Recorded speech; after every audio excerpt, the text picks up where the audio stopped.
bagi merespon ataupun menjawab soalan yang dikemukakan oleh Al-Fadhil Ustaz Amir tadi tentang ta'rif ataupun definisi perkataan tasawuf ni, yang kita kena faham bila kita sebut tasawuf ni dia merujuk kepada apa, kan? Sebab perkataan ni sangat popular.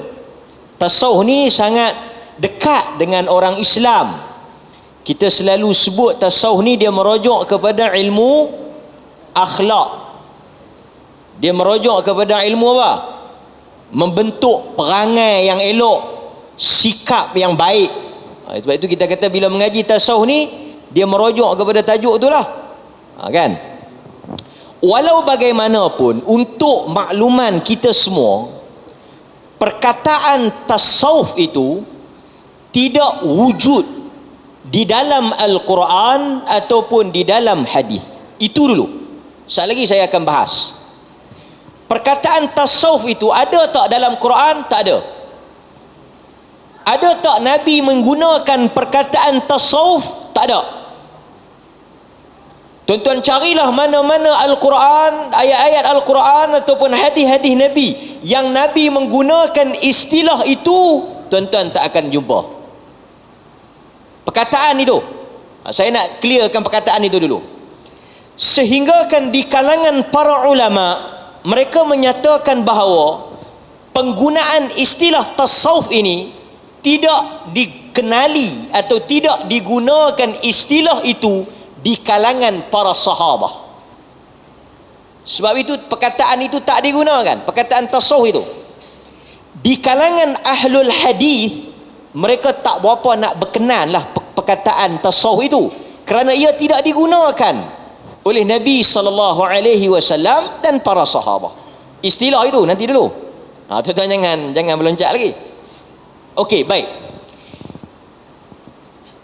Adakah konsep tasawuf? Okey, tadi saya kata dari sudut Quran hadis tak sebut kan?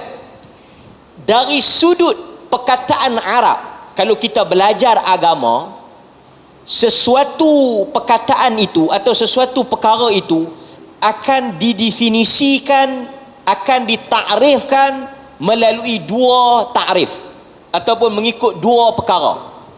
Satu dia panggil takrif dari sudut lughawi. Perkataan dari, okey, contoh perkataan puasa.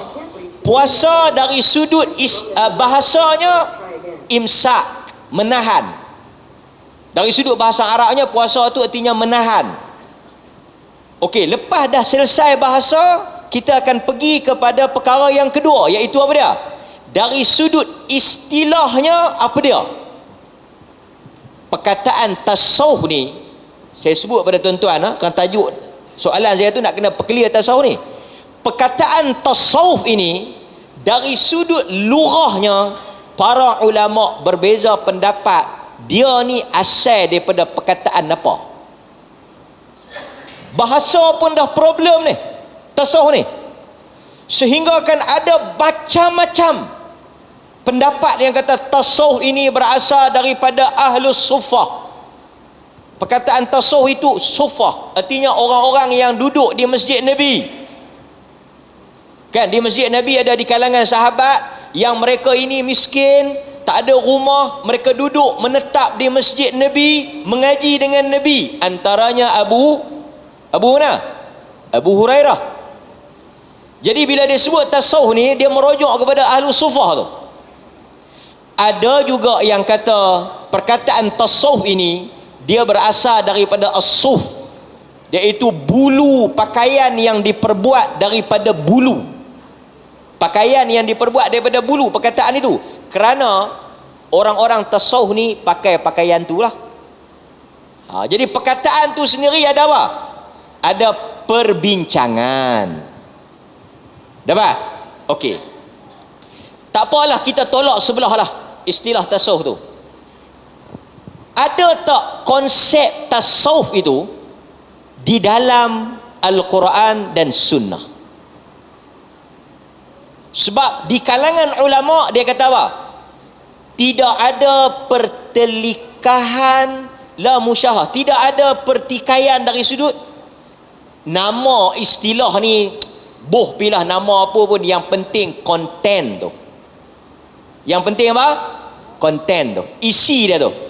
Tak ada sangatlah tak ada isu lah tasawuf ni perkataan dia mari mana, istilah dia tak apalah.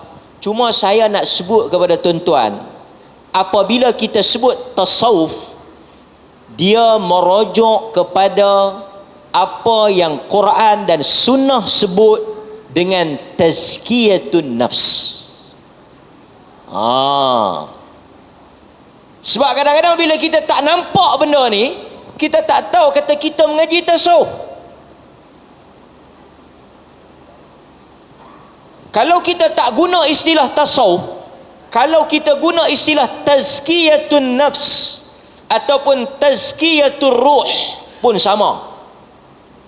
Sebab itu ada satu buku yang ditulis oleh Said Hawa, sangat baik, Tarbiyatuna Ruhiyah, mendidik ruh.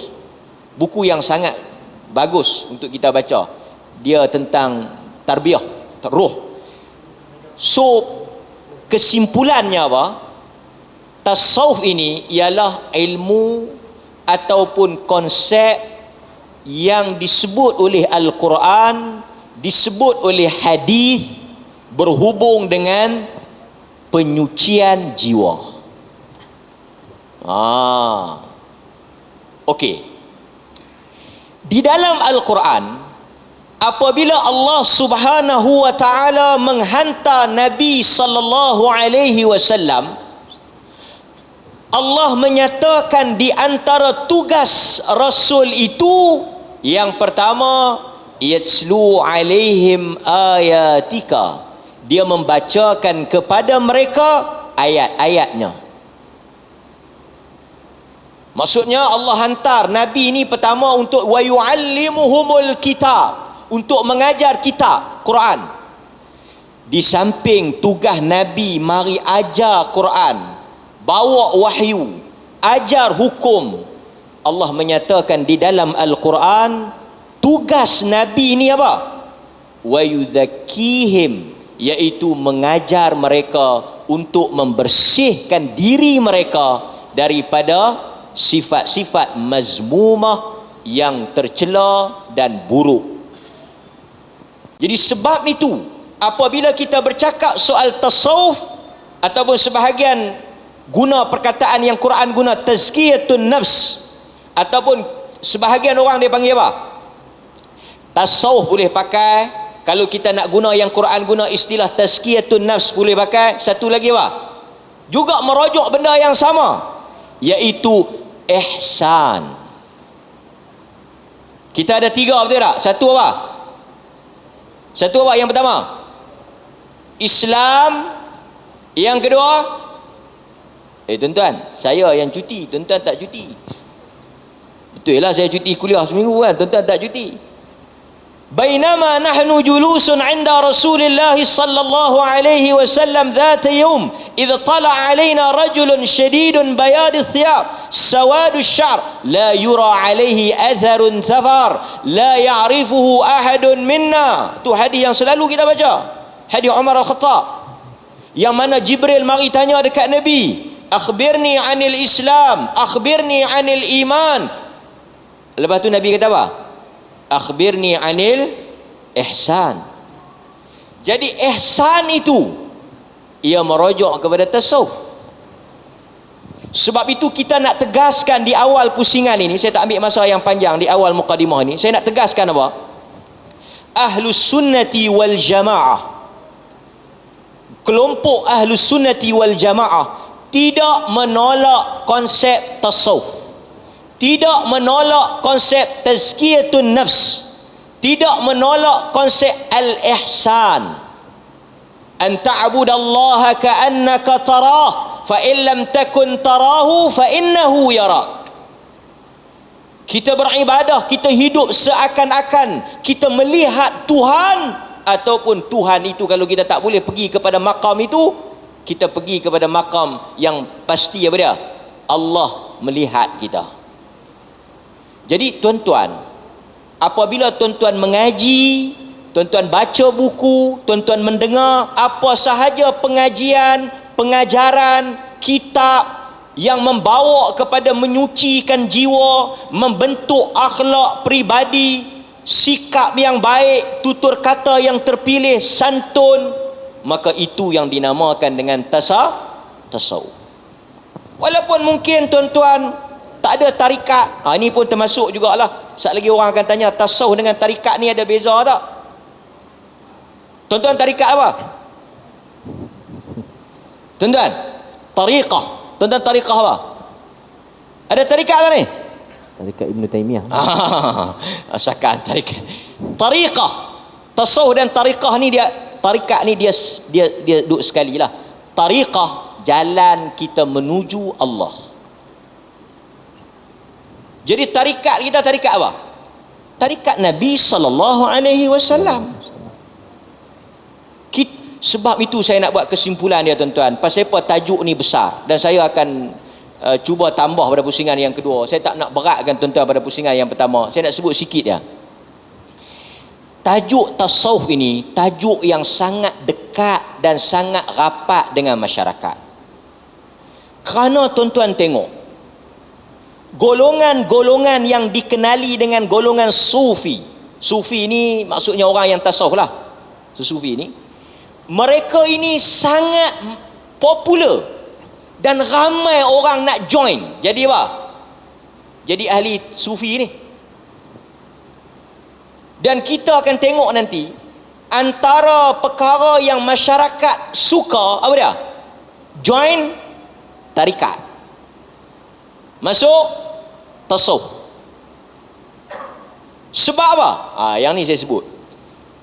Dunia hari ini, manusia telah rosak akhlak, telah rosak kehidupan dunia, dan kita tengok macam-macam masalah, dan orang nak balik kepada agama. Kita tengok masyarakat hari ini, mereka ada duit, kaya, tapi mereka hidup dalam keserabutan, hidup dalam kekalutan. Jadi mereka nak cari agama, mereka nak menyucikan diri daripada dosa. Ramai orang yang bergelumang dengan maksiat, artis-artis, mereka nak balik kepada agama. Mereka nak cari suatu jalan untuk dekatkan diri mereka kepada Allah.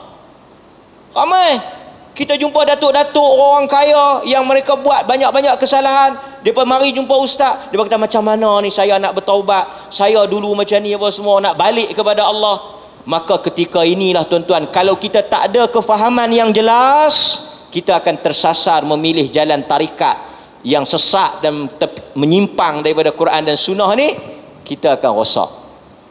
Maka sebab itu, akhirnya saya nak sebut pada tuan-tuan, tazkiyatun nafs, tazkiyatur ruh, al-ihsan, akhlak dan sebagainya hanyalah istilah sahaja, tetapi konsepnya ialah mendekatkan diri kita kepada Allah, membuang sifat-sifat yang mazmumah, menghiasi diri dengan sifat-sifat mahmudah yang terpuji, seperti mana yang diajar oleh Nabi sallallahu alaihi wasallam. Kerana nanti kalau ada kesempatan dalam pusingan yang berikutnya, kita akan bongkar pada tuan-tuan macam mana kecelaruan. Nama tu bagus, tapi konten tu rosak. Maka mudah-mudahan penjelasan saya ni, kita tak timbul lah lepas ni, hampa tak mengaji tasawuf, hampa tak ada tarikat, hampa tak mengaji akhlak. Sedangkan di masjid-masjid kita, di kuliah-kuliah kita, di pengajian-pengajian kita, ada dibincangkan tajuk tazkiyatun nafs, tazkiyatur ruh. Itulah juga tasawuf. Tak semestinya dia kata, aku tengok mengaji tasawuf, hang tahu mana? Tengok sorban besar di leher, ada. Tak syarat untuk jadi tasawuf ni tuan-tuan main masjid, gantung tasbih besar di leher, pakai jubah meleret, celak di mata. Dia kata lain hang join tarikat mana? Tak. Itu bukan syarat untuk mengaji tazkiyatun nafs. Mungkin satu orang pakai kemeja, pakai seluar, tak pakai jubah macam saya pakai ni, tetapi hatinya mungkin lebih bersih, mungkin tak ada sangka buruk dengan orang, perkataannya mungkin lebih tersusun dan terpilih daripada orang yang berjubah, mungkin mencarut, bersangka buruk, dengki, prasangka yang label orang. Ada tuan-tuan, jubah tapi maki orang, jubah tapi mencarut. tapi bila sebut saya tasawuf. Tasawuf apa? Ni dekat-dekat PRU ni, kita akan tengok macam mana depa tasawuf. Kan, mudah-mudahan Allah Taala rahmat kita. Itu sahaja untuk mukadimah. Saya tuan-tuan nampak apa kita nak bincang, dan saya rasa terima kasih di atas soalan tersebut. Wallahu taala a'lam.